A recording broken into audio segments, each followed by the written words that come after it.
Esse é o ValenteCast, um podcast de Direito, Educação e Tecnologia. Meu nome é Oscar Valente Cardoso e o nosso conteúdo também está disponível em texto no site oscarvalentecardoso.com/blog e também no canal do YouTube Oscar Valente Cardoso. O episódio de hoje é sobre consulta processual, proteção de dados pessoais e princípio da publicidade processual, com análise do tema 1141 da repercussão geral do STF, ou seja, uma possibilidade de atualização do conteúdo mínimo do princípio da publicidade processual a partir da entrada em vigor da Lei Geral de Proteção de Dados, a LGPD. Atualmente, os dados pessoais são coletados de forma automática e concomitante à sua produção, por meio não apenas de dispositivos eletrônicos, mas também de objetos ligados à internet, na chamada Internet das Coisas. Os dados coletados por órgãos públicos também estão sujeitos ao risco de captação e tratamento por terceiros, especialmente com a prestação dos serviços online. A chamada Justiça 4.0, com a prestação dos serviços do Judiciário por meio digital, aumentam a vulnerabilidade e também a possibilidade de que os atos praticados publicamente, contendo dados pessoais, sejam extraídos, sejam coletados dos sites dos tribunais e haja a realização de atividades de tratamento de dados regular com esses dados retirados dos processos públicos. Entre os reflexos da Lei Geral de Proteção de Dados, a sua aplicação sobre o Judiciário deve compreender a análise das mudanças causadas sobre a forma de regulação infraconstitucional do princípio da publicidade processual, especialmente sobre a consulta processual, a publicação de decisões na movimentação processual e em diário eletrônico e a pesquisa de jurisprudência nas páginas dos tribunais na internet. Eu lembro que o princípio da publicidade processual, que tem fundamento no artigo 93, inciso 9 da Constituição, a própria Constituição realiza a ponderação de princípios no seu artigo 5º, inciso 60, ao permitir a limitação da publicidade dos atos processuais com fundamento na defesa da intimidade e na proteção do interesse social. Ao atribuir uma prevalência à publicidade e prever o sigilo como exceção, a Constituição brasileira prioriza a informação, a transparência e o interesse público no acesso aos atos praticados por agentes públicos. A publicidade é regulada de forma semelhante no artigo 189 do Código de Processo Civil,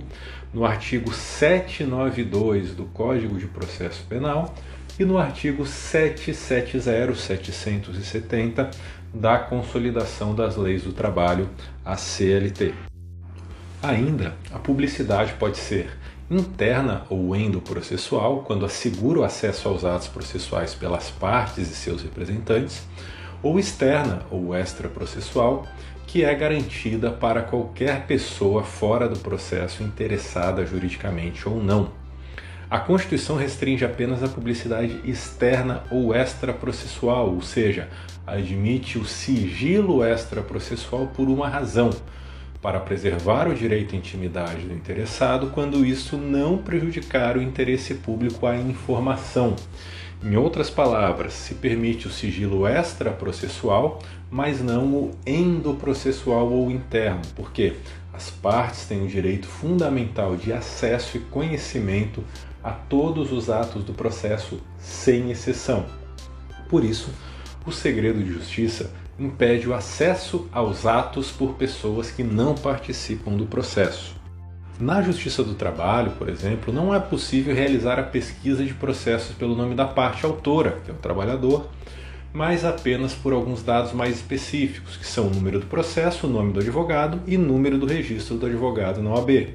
Porém, isso não impede que atualmente, antes de contratar uma pessoa, o empregador realize uma busca por seu nome na internet. E se existir qualquer decisão proferida pelo TST ou por um TRT em ação trabalhista movida por essa pessoa, o seu nome e a ação trabalhista será encontrada em sites jurídicos específicos. Nesse ponto, a Resolução 121 de 2010 do Conselho Nacional de Justiça, o CNJ, regulamenta a divulgação de dados processuais eletrônicos ao público e precisa ser revisada para se adequar à LGPD e garantir a proteção de dados pessoais. Não podemos usar o princípio da publicidade processual como um fundamento para a existência de um direito de bisbilhotar a vida alheia e pesquisar processos pelo nome das partes. A regulação infraconstitucional do princípio da publicidade pouco mudou desde o Código de Processo Civil de 1939. Em regra, todos os atos processuais são públicos, mas podem ser limitados pelo decoro ou interesse social, que era o previsto no artigo 5º do CPC de 39, e depois pelo artigo 155 do CPC de 73 e artigo 189 do atual Código de Processo Civil de 2015, a publicidade pode ser limitada pelo interesse público ou social ou por matérias associadas à intimidade das partes. Em um mundo hiperconectado e digital, não se pode manter a mesma interpretação à publicidade processual delimitada por normas legais elaboradas antes mesmo da produção de máquinas de escrever no Brasil, que começaram a ser fabricadas no país apenas em 1941, ano posterior à entrada em vigor do CPC de 39, ou seja, nós usamos até hoje, regras semelhantes àquelas que foram criadas numa época em que as decisões judiciais eram redigidas a caneta tinteiro, ou com máquina de escrever manual, não havia nem a elétrica, e máquina importada porque elas nem eram fabricadas no Brasil. Então a busca simples de processos apenas com a consulta pelo nome de uma das partes ou a sua localização na pesquisa de jurisprudência do tribunal, com a inclusão do nome na pesquisa de palavras-chave, com a exposição de todos os processos existentes em tramitação ou baixados em nome da pessoa pesquisada, também deve passar por mudanças em todo o Poder Judiciário. E essas questões devem ser analisadas no Supremo Tribunal Federal no julgamento do mérito do tema número 1141 da repercussão geral, que tem o seguinte tema controvertido: responsabilidade civil por disponibilização na internet de informações processuais publicadas nos órgãos oficiais do Poder Judiciário sem restrição de segredo de justiça ou obrigação jurídica de remoção. Essa matéria foi afetada na sessão de julgamento virtual do plenário do STF, encerrada no dia 7 de maio de 2021, e compreende a divulgação de dados de um processo trabalhista em páginas de pesquisa na internet, o que prejudicou a reinserção da parte autora no mercado de trabalho. E a controvérsia no recurso afetado pelo STF envolve a tese fixada no IRDR número 16 do Tribunal de Justiça do Estado do Rio Grande do Sul, com o seguinte enunciado: é lícita a divulgação por provedor de aplicações de internet de conteúdos de processos judiciais em andamento ou findos que não tramitem em segredo de justiça e nem exista obrigação jurídica de removê-los da rede mundial de computadores, bem como a atividade realizada por provedor de buscas que remeta àquele. O caso também compreende uma questão processual sobre o interesse recursal.